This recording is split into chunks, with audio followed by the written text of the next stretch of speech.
Ladies and gentlemen,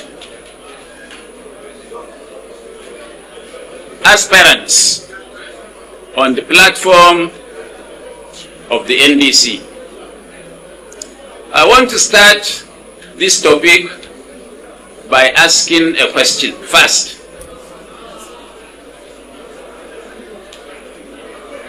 Please, those at the back, please kindly one meeting. The question I would want to ask is that how many electoral constituencies are in the FCT? Does anybody have an idea? Electoral constituencies for the general election in the FCT. If nobody is volunteering to answer this question, I think I would attempt to do it.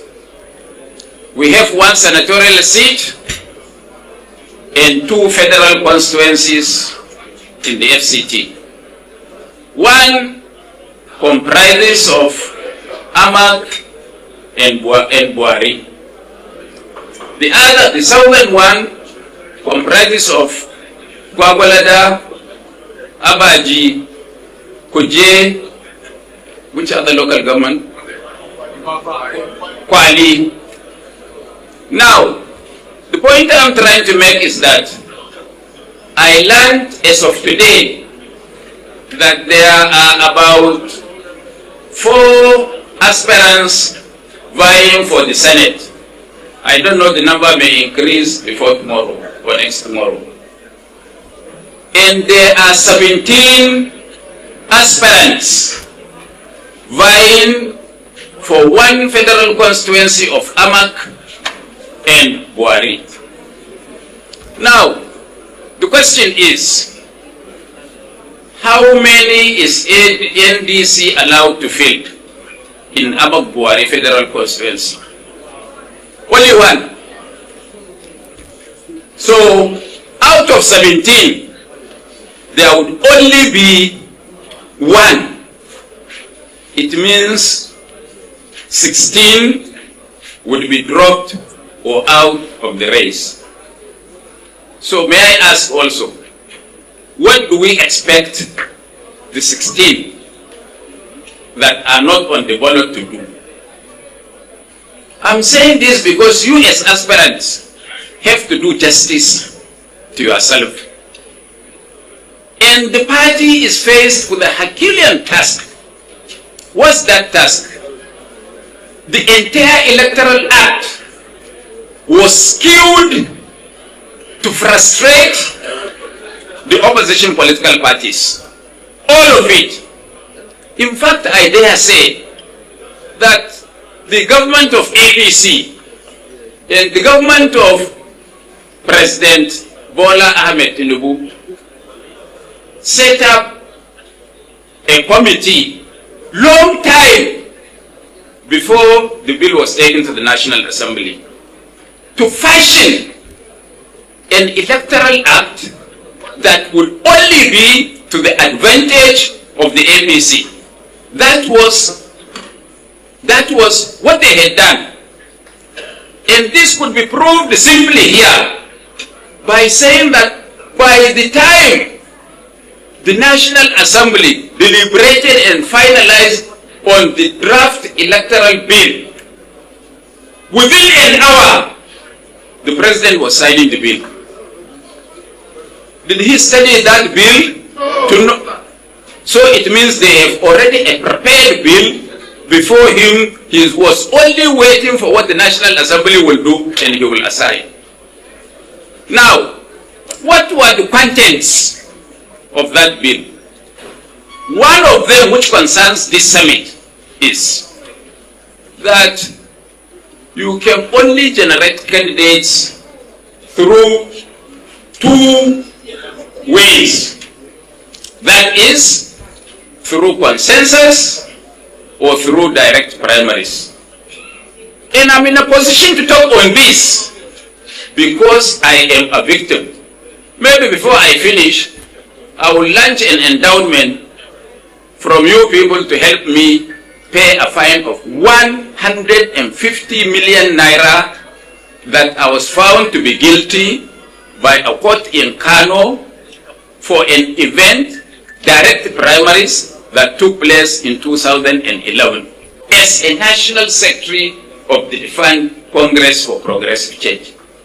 So with this pain embedded on my head, I'm in a position to talk about direct primaries and consensus. Now, in the opinion of the APC and its government, they thought that the opposition will not be in a position to sit down and do consensus.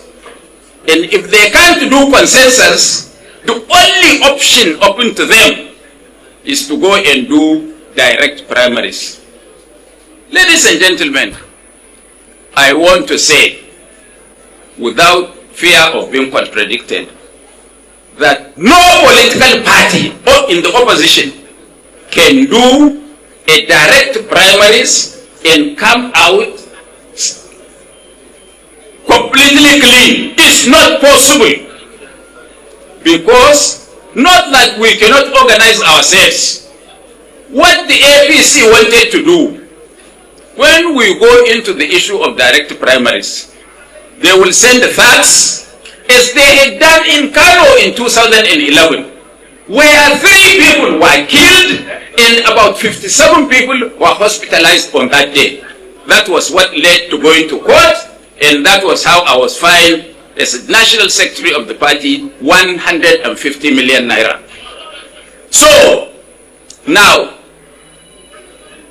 you as aspirants, would you have the patience to accept the verdict of the party when we do a consensus? You can only answer that question to yourself. Is it good for the country, for us to accept the position of the party such that the party becomes on a ballot and represented by a candidate, or we go to court and start wahala among ourselves and the party ends up without a candidate? Now, I also know as a fact that a lot of you seated here, were also sponsored by the APC or some other political parties.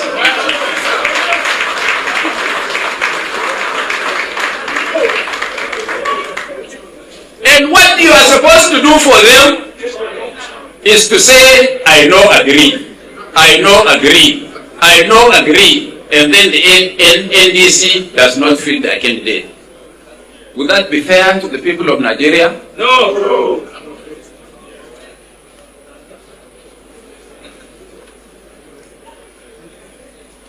You see this card? This card belonged to an individual. And he met a friend of mine in the bank yesterday. He went to pay for an expression of interest for the presidential slot in the NDC. Maybe he's here, I don't know him. And that, my friend, they drew into a conversation. He was talking to somebody that he wants to pay for the expression of interest to run for the president on the ticket of the NDC. He said, we go teach them lesson that once we get the form to run, they either settle me at my own price or we invite the government to assist us, Dabaru, everything. That is for the presidency. I have his name and telephone here on this card that I've just shown you. So if that is being done for the presidential slot on NDC platform, I also have on authority. Is there anybody from Delta here? Raise your hands. It's okay. You have a problem coming to you. we have an agent of the governor of Delta State.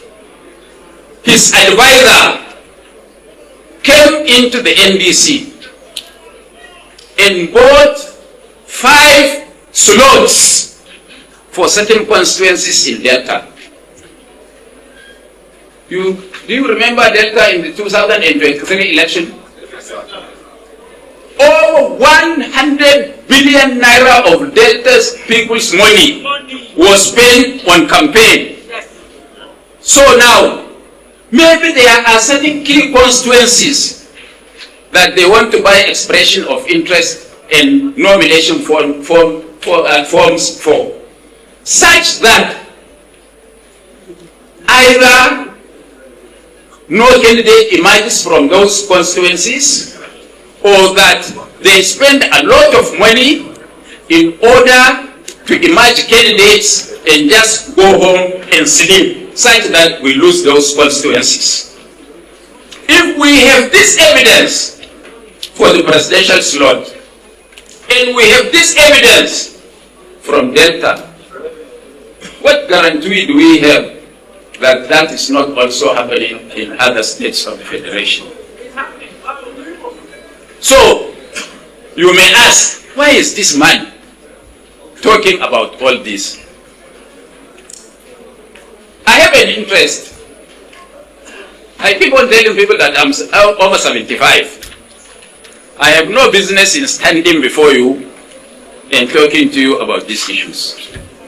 I shouldn't be in the trenches now with you.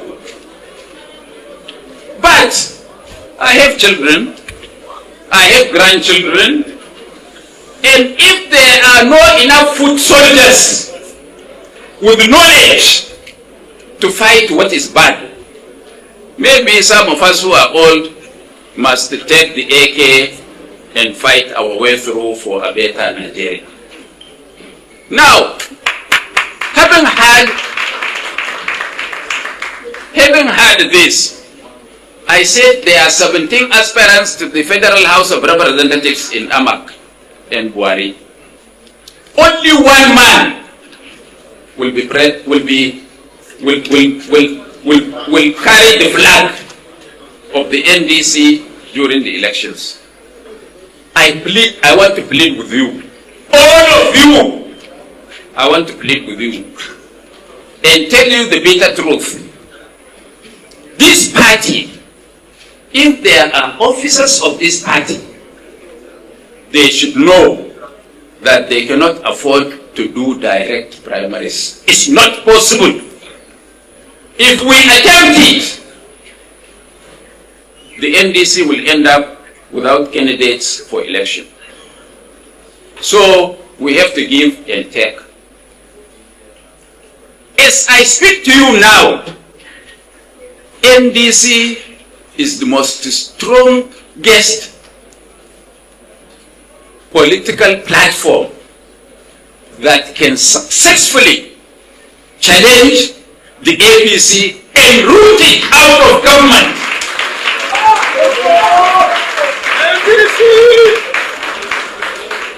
So all of us should promise ourselves that it is not an issue of either it is me or nobody. The party cannot afford to do primaries because they will send the people to debaroo everything and we end up without a candidate. So it is better for us to maintain unity, to maintain loyalty to the party and to the decision of the elders of this party or the major stakeholders of all our constituencies, that whoever emerges as a candidate for any constituency in this country, that we will all support that person to succeed. Are you with me? Are you with me? Are you ready to make the sacrifice? Unless you do that, or unless you are not being sent by the APC, then it means we are on the right course. But I know that if you are sent by the APC to go and say, no, I no agree, there is nothing we can do to persuade you if you don't get what you want to accept the verdict of the party. We know that one. Because I had been in this business for the last 48 years. From 1978 to date, I'm doing the same thing. National Youth Leader of the NPN, National Financial Secretary of the NRC, National Secretary of the Congress for Progressive Change. I should know. And I attended 1987 Constituent Assembly, 1994 Constitutional Conference, 2014 National Conference, to fashion a constitution for Nigeria. So I'm in a position to know all the nuances, all the dots in all these matters. Gentlemen and ladies, or ladies and gentlemen, as you may want me to call it. I want to see who wants Tinubu's government to continue. No, please, if there is, don't feel ashamed. It's your democracy we are talking about. Is there anybody here? No. So if you don't want Tinubu's government to continue, even if the party sits, because Tinubu has destroyed democracy, what he has just done by these ways of generating candidates, he thought he's stifling the opposition because he thought that they are in government in 36 states of the federation. Don't mind the other ones who they are all supporting, even Abia, Anambra, Bauchi, or Ibadan. Secretly, they tell Tinubu that, sir, just allow us to get our piece of the cake and form. We will support you. Is that not what they are saying? Yes. So if they are all 36 governors or 36 states, including the emperor here in Abuja, are all supporting you, why are you afraid of an election? Please. Why?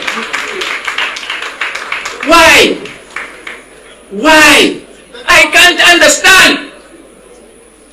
The commission they call by some international companies.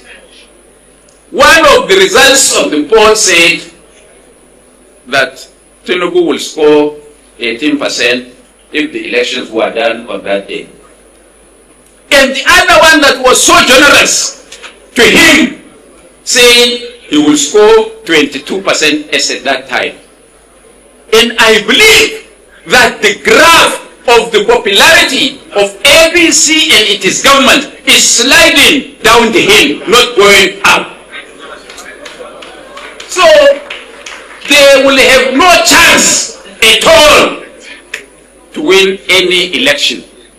The only chance they have is by using you to facilitate chaos in your own political parties in such a way that they can write figures and announce themselves. Can we agree to this? No! Let me tell you, there is no justice in Nigeria. Carry that behind your head. No justice. And where there is no justice, there will be no peace. I want to say that we can only do justice to ourselves. And we have to force that justice. You know how they manipulate the courts. You know how they manipulate the security. Thank God that now there will be a division even within the security. Now that the man who is helping him to arrest and jail people, his own powers have been cut by 99.9%. So, ladies and gentlemen, the topic said positioning the opposition towards electoral victory and national unity. Some opposition figures of opposition political parties do not understand.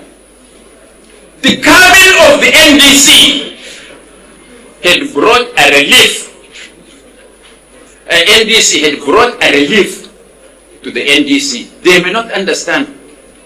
If not for the carving of the NDC, the ADC could have been a history by now. And they will still be a history. But the message I want to pass to them is that we are not each other's enemy in the opposition.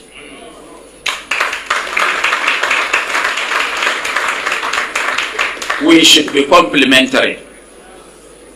And that we should be in a position that 1 week or 2 days to election, that the opposition parties should look at themselves honestly in the mirror and say, look, Tinubu must go. Tinubu must go. And that Mr. A or Party B is in a better position to win this election. Let's all come together and throw the APC government out of the window. So if we dissipate our energies in fighting ourselves, and you know, if people are fighting you, everybody is fighting you, it means they believe that you are strong. If NDC is not strong, they will not be fighting the NDC. All of them, they are dissipating their energy. Instead of fighting the APC, they are fighting the NDC. I can't understand why.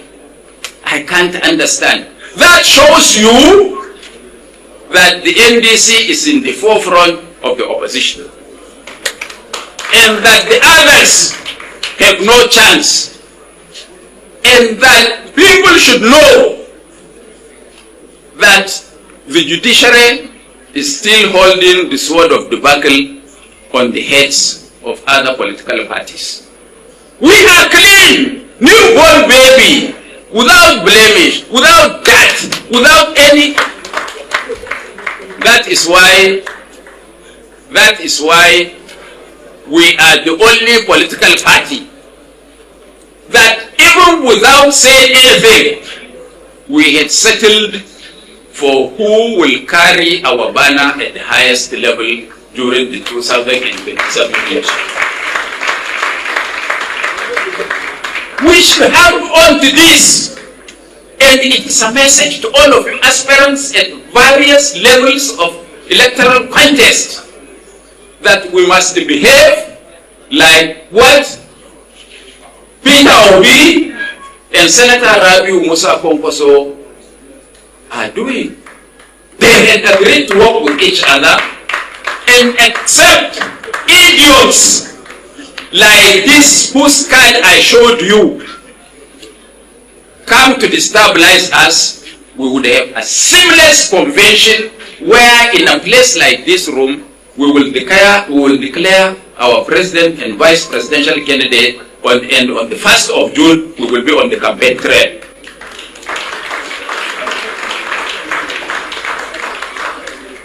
I want to say, without fear, that INEC can never do justice to us.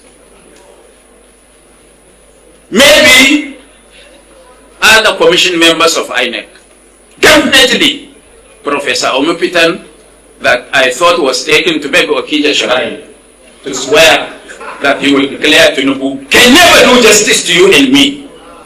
So we must force him and do justice to ourselves.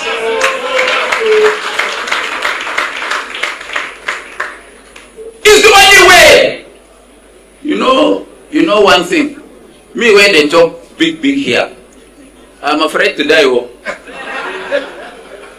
Before I'm not afraid, but now at this age, even say I ask, how many months or years remain for me? So if anybody knows that if he cheats or if he does injustice, he will have something to lose, he will be careful in doing what he wants to do. So, ladies and gentlemen, the only thing that can stop this movement from forming the next government, it is only ourselves, members of the NDC, that can stop ourselves. It is better that all the 17 federal aspirants in Ahmad Buhari, among themselves, they produce one person. And all of us work for the victory of this party. And we have Peter Obi and Kwankwaso as president and vice president. All the 16 will be taken care of by the federal government of Nigeria. So why do we lose all? All they can give you is a breakfast ticket. Once you finish what they want you to do, by lunch they will off their phones and you will never see them until 4 years. Those guys there. So we have to be careful in people instigating us to fight our party. Ladies and gentlemen, at least I've said much. There is a professor waiting to talk. May I go night school? You know, I thank God that the organizers wanted me to speak first.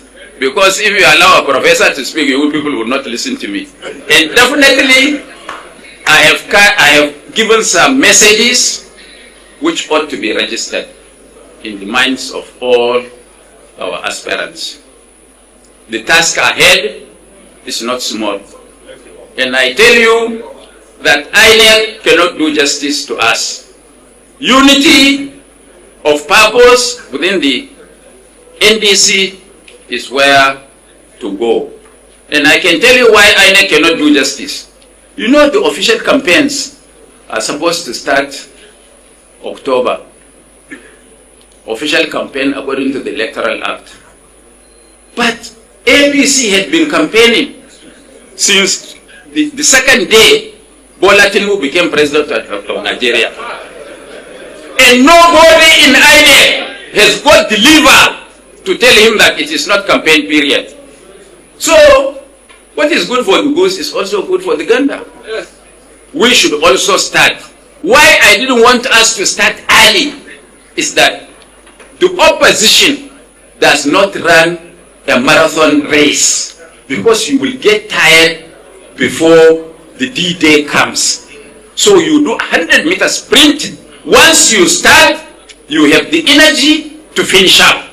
That is why we were delaying. But now that by the 30th of this month, we will have all our candidates in place, it is between us and them. Thank you, thank you, thank you.